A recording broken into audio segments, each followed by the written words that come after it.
নমস্কার বন্ধুরা, আমি অনির্বাণ বিশ্বাস, assistant commissioner of revenue, WBCS.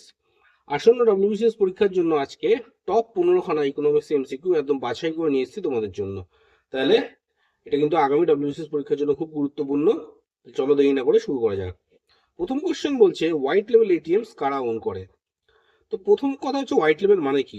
সাধারণত আমরা যে এটিএম গুলো দেখি সেটা কোনো না কোনো ব্যাংকের হয়, যেমন এসবিআই, অ্যাক্সিস। কিন্তু আরবিআই একটা নতুন কনসেপ্ট এনেছিল, যে ধরো এমন কোনো কোম্পানি আছে যারা ব্যাংক নয় কিন্তু তারা এটিএম বসাতে চায়। তারা টাকা তুলতে দেবে, ব্যালেন্স চেক করতে দেবে, কিন্তু নিজেরা ডিপোজিট নেবে না। এই ধরনের এটিএম হচ্ছে হোয়াইট লেভেল এটিএম। এগুলো নন ব্যাংকস এন্টিটিস ওন করে। চলে যাচ্ছি নেক্সট কোশ্চেনে।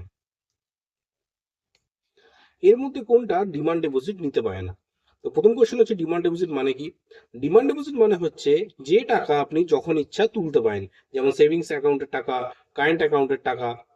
এটা সঠিক উত্তর হচ্ছে NBFC, non banking financial company. এরা লোন দেয়, এরা লিজিংও করে, কিন্তু এরা ডিমান্ড ডিপোজিট নিতে পারে না। কারণ এনবিএফসি হচ্ছে একটা কোয়াসি ব্যাংকিং ইনস্টিটিউশন, মানে ব্যাংকের মতন কাজ করে কিন্তু ব্যাংক নয়। ব্যাংকিং এ হেয়ার কাট বলতে কি বোঝায়? তাহলে সঠিক উত্তর হচ্ছে reduction in the value of collateral.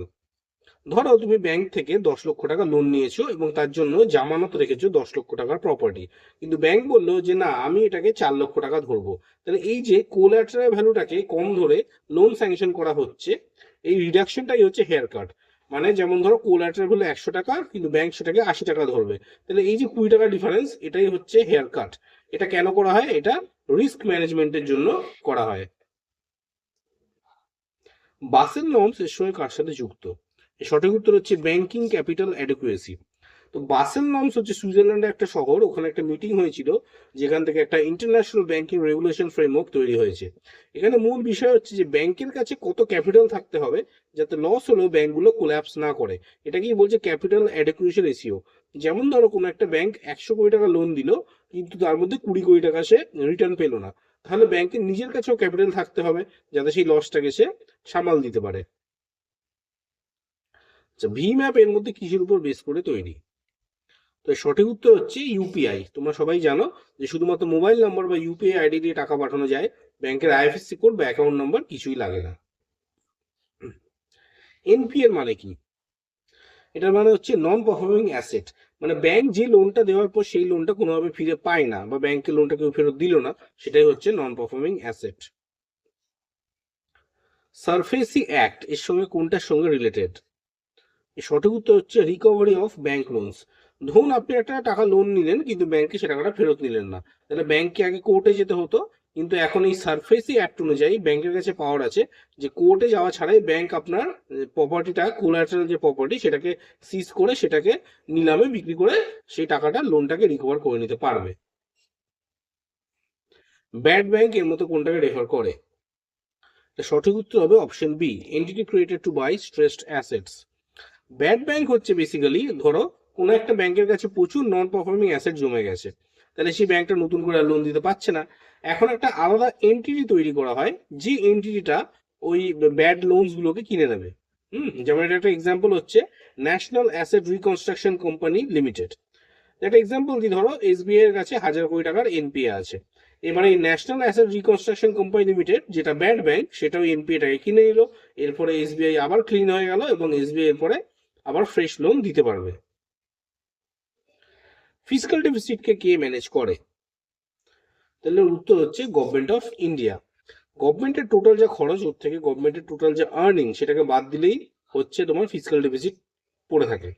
মানে যদি তোমার খরচ বেশি হয় এবং আয়টা কম হয়, তাহলে একটা ঘাটতি তৈরি হয়। তাহলে এটা কার বিষয়? এটা গভর্নমেন্ট বাজেটের বিষয়। এটাকে ম্যানেজ করে গভর্নমেন্ট অফ ইন্ডিয়া, বিশেষ করে মিনিস্ট্রি অফ ফাইন্যান্স। যেমন আরবিআই মনিটারি পলিসি দেখে, সেবি ক্যাপিটাল মার্কেট দেখে, নাবার্ড রুরাল ক্রেডিট দেখে, ঠিক একই রকম ভাবে ফিসকাল ডেফিসিট কিন্তু পুরোপুরি গভর্নমেন্টের বিষয়। ধরো তোমার মাসিক আয় 50,000 টাকা, তুমি খরচ করছো 70,000 টাকা, তার মানে কি 20,000 টাকা তোমার ঘাটতি হচ্ছে। এই 20,000 টাকাই হচ্ছে তোমার ফিসকাল ডেফিসিট। এর মধ্যে কোনটা একটা প্লাস্টিক মানির উদাহরণ? তাহলে প্লাস্টিক মানি মানে কি? যে পেমেন্ট ইনস্ট্রুমেন্ট প্লাস্টিক কার্ড আকারে থাকে, যেমন ক্রেডিট কার্ড অথবা ডেবিট কার্ড। তাহলে কি তুমি ধরো একটা শপিং মলে গেলে, সে তোমার কাছে ক্যাশ নেই কিন্তু তুমি ক্রেডিট কার্ড সোয়াইপ করে জিনিস কিনতে পারছো, তাহলে এটাই হচ্ছে একটা plastic money. Cheque dishonour is ডেট আন্ডার, তো এর উত্তর হচ্ছে নেগোশিয়েবল ইনস্ট্রুমেন্টস অ্যাক্ট। ধরো কেউ তোমাকে একটা চেক দিল, সেই চেক তুমি ব্যাংকে জমা করাতে চেকটা বাউন্স করলো, কেন? কেননা অ্যাকাউন্টে সাফিসিয়েন্ট টাকা নেই। তাহলে এটা কিন্তু এক ধরনের চিটিং করা হলো, তাহলে এটা একটা ক্রিমিনাল অফেন্স এবং তুমি তার এগেনস্টে কেস করতে পারো এই অ্যাক্ট অনুযায়ী। মাইক্রো ফাইন্যান্স প্রাইমারি টার্গেটস, তাহলে টার্মের মানে আছে, মাইক্রো মানে হচ্ছে ছোট, ফিনান্স মানে হচ্ছে অর্থ। তার মানে তোমার ছোট পরিমাণ লোন দেওয়া কাদেরকে দেবে? যারা ট্র্যাডিশনাল ব্যাংক লোন পায় না। যেমন ধরো গ্রামের একটা মহিলা, সে একটা স্বনির্ভর গোষ্ঠীতে আছে, সে এখন 20,000 টাকা লোন নিয়ে একটা ছোট ব্যবসা শুরু করতে চায়, যেমন ধরো হাঁস মুরগি পালন। তাহলে এই ছোট লোনগুলোই হচ্ছে মাইক্রো ফাইন্যান্স। এই মাইক্রো ফাইন্যান্স কাদেরকে টার্গেট করে দেওয়া হয়? হচ্ছে যারা রুরাল পুয়ার, যারা রুরাল পুয়ার, যারা সেলফ হেল্প গ্রুপে আছে, যারা ওমেন এন্টারপ্রেনিওর, তাদেরকে এটা দেওয়া হবে। এর মধ্যে কোন অ্যাকাউন্টে ইন্টারেস্ট দেওয়া হয় না? তাহলে সঠিক উত্তর অনেকেই জানো, এটা হচ্ছে current account. Current account generally বিজনেসম্যানরা ইউজ করে। এখানে আনলিমিটেড ট্রানজাকশন ফেসিলিটি থাকে, কিন্তু ব্যাংক কোনো ইন্টারেস্ট কিন্তু দেয় না। এনইএফটি ট্রানজাকশনকে কিভাবে সেটেল করছে? তো এর সঠিক উত্তর হচ্ছে তোমার হাফ ইয়ারলি ব্যাচেস। মানে যদি রিয়েল টাইম সেটেলমেন্ট হতো, তুমি এখনই তোমার ট্রানজাকশন করে সঙ্গে সঙ্গে যার অ্যাকাউন্টে পাঠাচ্ছ তার অ্যাকাউন্টে টাকাটা চলে যেত। কিন্তু এনইএফটি কিন্তু ইনস্ট্যান্ট ট্রানজাকশন হয় না।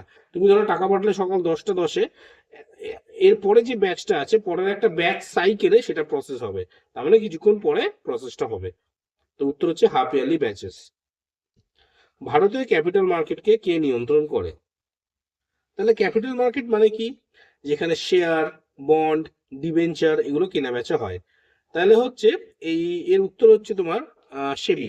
সেবি এটা 1988 সালে প্রতিষ্ঠিত হয়েছিল এবং স্ট্যাচুটরি পাওয়ার পেয়েছিল 1992 সালে।